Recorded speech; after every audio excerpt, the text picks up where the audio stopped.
ഇന്ദു തുഷാരഹാരധവളായ ശുഭ്രവസ്ത്രാവൃതായ വീണ വരദണ്ഡമണ്ഡിതകരായ ശ്വേതപദ്മാസനായ ബ്രഹ്മാച്യുത ശങ്കരപ്രഭൃതിവിദ്വൈ സദാ പൂജിതാ സാ മാം പാതു സരസ്വതീ ഭഗവതി നിശേഷജാഡ്യാബഹ ശ്രീമഹാദേവ്യൈ നമഃ.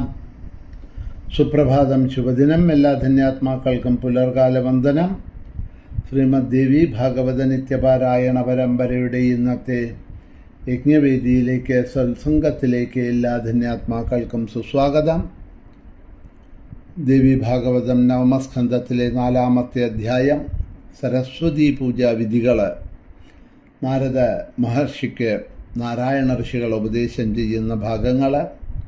നൈവേദ്യ സമർപ്പണമാണ് ഇന്നലെ പറഞ്ഞു നിർത്തിയത്. പിന്നീട് തുടർന്നുകൊണ്ട് പുഷ്പങ്ങളെയാണ് പറയണത്. സുഗന്ധമുള്ള വെളുത്ത പൂക്കൾ, സുഗന്ധമുള്ള വെളുത്ത ചന്ദനം, കോടി വസ്ത്രം, വെളുത്ത സുന്ദരമായ ശംഖ്, വെളുത്ത പൂക്കളെ കൊണ്ട് കെട്ടിയ മാല, വെളുത്ത മുത്തുമാല, ഇതെല്ലാം ദേവിക്ക് പ്രിയങ്കരമാണ്, ഉപയോഗിക്കാം. ശ്രുതിസുന്ദരവും പ്രശസ്തവുമായിട്ടുള്ള ധ്യാനം വേദത്തിൽ പറഞ്ഞിട്ടുണ്ട്.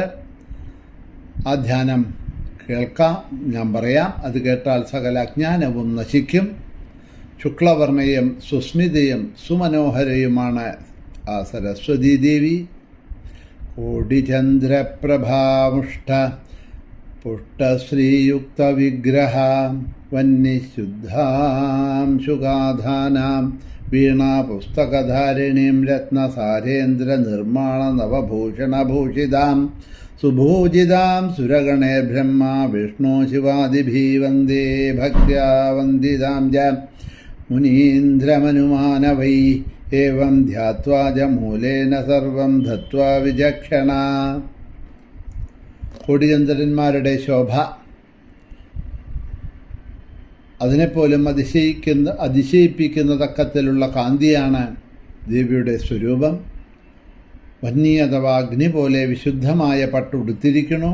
ഒരു കയ്യിൽ വീണയും ഒരു കയ്യിൽ പുസ്തകവും ധരിച്ചിട്ടുണ്ട്. രത്നങ്ങൾ കൊണ്ട് നിർമ്മിച്ച നല്ല ആഭരണങ്ങളാണ് അണിഞ്ഞിരിക്കുന്നത്. ബ്രഹ്മാവ്, വിഷ്ണു, ശിവൻ തുടങ്ങിയ സുരന്മാരാൽ പൂജിക്കപ്പെടുന്നവളാണ്. ശ്രേഷ്ഠന്മാരായിട്ടുള്ള മുനിമാരും മനുക്കളും മനുഷ്യരും വന്ദിക്കുന്ന സരസ്വതി ദേവിയെ ഇതാ ഞാൻ വണങ്ങുന്നു, നമസ്കരിക്കണു. ഇപ്രകാരം ധ്യാനിച്ചിട്ട് മൂലമന്ത്രത്തോടുകൂടി സകലതും ദേവിക്ക് സമർപ്പിക്കണം. അതിനുശേഷം കവചമന്ത്രം ജപിച്ചതിന് ശേഷം ദണ്ഡനമസ്കാരം ചെയ്യണം. ആർക്കാണോ ഈ ദേവി ഇഷ്ടദേവതയായിട്ടുള്ളത് അവർ നിത്യവും ദേവിയെ ഇപ്രകാരം പൂജിക്കണം. വിദ്യാരംഭദിനത്തിലും വർഷാന്തത്തിലെ പഞ്ചമി തിഥിയിലും എല്ലാവരും ഈ പൂജ അവശ്യം ചെയ്യേണ്ടതാണ്. വേദോക്തവും അഷ്ടാക്ഷര സഹിതവും ശ്രേഷ്ഠവുമായ മൂലമന്ത്രം എല്ലാവർക്കും ജപിക്കാവുന്നതാണ്. ആരെങ്കിലും ഉപദേശരൂപേണ മറ്റു മന്ത്രം നൽകിയിട്ടുണ്ടെങ്കിൽ അതായിരിക്കും അവർക്കുള്ള മൂലമന്ത്രം.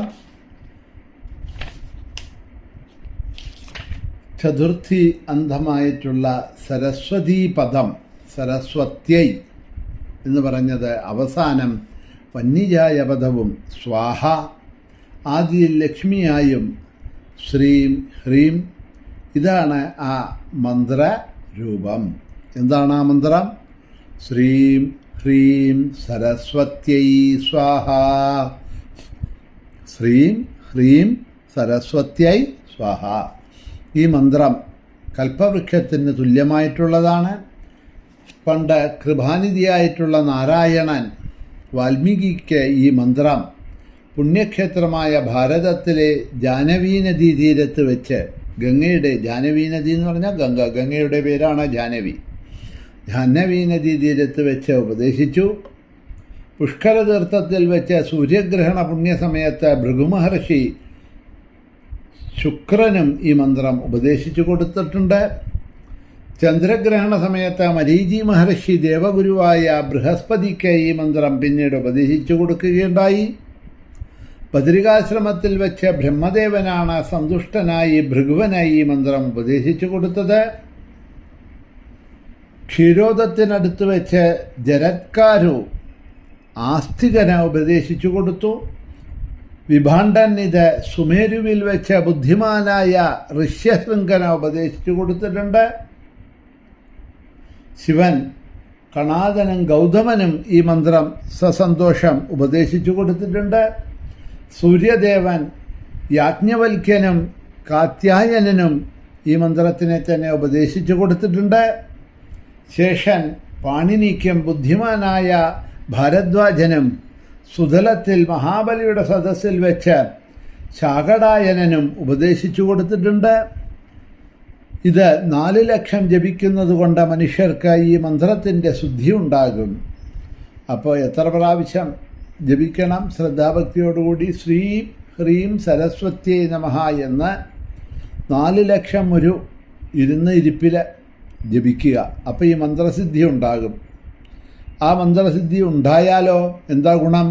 ദേവഗുരുവായ ബൃഹസ്പതിക്ക് തുല്യനായിത്തീരും അവൻ എന്നാ പറയണത്. അതുകൊണ്ട് ഹേ നാരദ, ഈ കവചം എന്താണ് എന്ന് പറയാം, കേൾക്കൂ. പണ്ട് വിശ്വസ്രഷ്ടാവായ ബ്രഹ്മാവ് ഗന്ധമാദന പർവ്വതത്തിൽ വെച്ച് ഭൃഗുവിനെ ഉപദേശിച്ചതാണ് ഇത്. വിശ്വജയം എന്നാണ് ഈ കവചത്തിൻ്റെ പേര്. അപ്പോൾ ശ്രീം ഹ്രീം സരസ്വത്യൈ സ്വാഹ എന്ന് പറഞ്ഞ ഈ മന്ത്രമുണ്ടല്ലോ, ഈ മന്ത്രത്തിൻ്റെ ശരിയായിട്ടുള്ള ആ പേരെന്താണ്?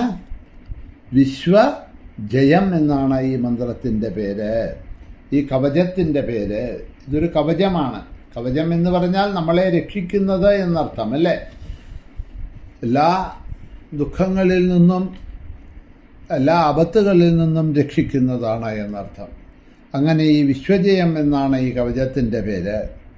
അത് ഉപദേശിച്ചത് ഭൃഗുവാണ്. ഭൃഗുവിനെ ബ്രഹ്മാവ് ഉപദേശിച്ചതാണ്. ഭൃഗു ബ്രഹ്മാവിനോട് ചോദിക്കണോ, ബ്രഹ്മൻ ബ്രഹ്മവിദാം ശ്രേഷ്ഠ ബ്രഹ്മജ്ഞാന വിശാരദ സർവജ്ഞ സർവജരക സർവേശ സർവപൂജിത സരസ്വത്യാശ്ച കവചം ബ്രൂഹി വിശ്വജയം പ്രഭോ ആയാധയാമം മന്ത്രാണാം സമൂഹ സംയുതം പരം. ഹേ ബ്രഹ്മാവേ, ബ്രഹ്മജ്ഞാനികളിൽ ശ്രേഷ്ഠനായിട്ടുള്ളവനെ, സർവേശ സർവപൂജിത പ്രഭോ, നിർദോഷങ്ങളായ അനേകം മന്ത്രങ്ങൾ ഉൾപ്പെടുന്ന ഉത്തമമായ വിശ്വജയം എന്ന സരസ്വതീ കവചം എനിക്ക് ഉപദേശിച്ചു തന്നാലും എന്ന് ഭൃഗു ബ്രഹ്മാവിനോട് പ്രാർത്ഥന ചെയ്തു. ബ്രഹ്മാവ് പറയണു, ശൃണൂവൽ സർവക്ഷാമി കവചം സർവകാമതം ശ്രുതിസാരം ശ്രുതിമുഖം ശ്രുത്യുക്തം ശ്രുതിഭൂജിതം. ഹേ വത്സ, ഹേ ഭൃഗു, സരസ്വതീ കവചം ഞാൻ അങ്ങക്ക് ഉപദേശിക്കാം, കേട്ടോളൂ. ആ സരസ്വതീ കവചത്തിൻ്റെ ഗുണങ്ങളെന്താണ്? സർവകാമപ്രദവും ശ്രുതിസാരവും ശ്രുതിമുഖ്യവും ശ്രുത്യുക്തവും ശ്രുതിപൂജിതവുമാണ്. മഹാപ്രഭുവും രാസേശ്വരനുമായ കൃഷ്ണൻ ഗോലോകത്തെ വൃന്ദാവനത്തിനുള്ള രാസമണ്ഡലത്തിൽ വെച്ചാണ് എനിക്ക്, ഗോലോകത്തിലെ ആ വൃന്ദാവനത്തിലുള്ള രാസമണ്ഡലത്തിൽ വെച്ചാണ് എനിക്ക് ഈ സരസ്വതീ കവചം അഥവാ വിശ്വജയം എന്ന ഈ മന്ത്രം ഉപദേശിച്ചു തന്നത്. അതീവ രഹസ്യവും കൽപ്പവൃക്ഷതുല്യവുമാണ് ഈ മന്ത്രം. മുമ്പ് ഒരിക്കലും കേട്ടിട്ടില്ലാത്ത അത്ഭുത മന്ത്ര സമൂഹങ്ങളോട് കൂടിയതാണ് ഈ മന്ത്രം. ഭഗവാൻ ശുക്രൻ ഈ മന്ത്രത്തിനെ ധരിച്ചുകൊണ്ടാണ് സർവദൈത്യന്മാരാലും പൂജിതനായത്. ബൃഹസ്പതി ബുദ്ധിമാനായത്. വാൽമീകി മഹർഷി വാഗ്മിയായ കവീന്ദ്രനായത്. സ്വയംഭൂ മനു സർവപൂജിതനായി മനുവായി തീർന്നത്. കണാദനും ഗൗതമനും കണ്വനും പാണിനിയും ശാകടായനും ഗ്രന്ഥം രചിച്ചത്. കാത്യായനൻ സ്വയം അതിന് സമർത്ഥനായത്. കൃഷ്ണദ്വൈപായനൻ എന്ന വ്യാസൻ അനായാസം വേദങ്ങളെ വിഭജിക്കുകയും അഖില പുരാണങ്ങളും നിർമ്മിക്കുകയും ചെയ്തത്.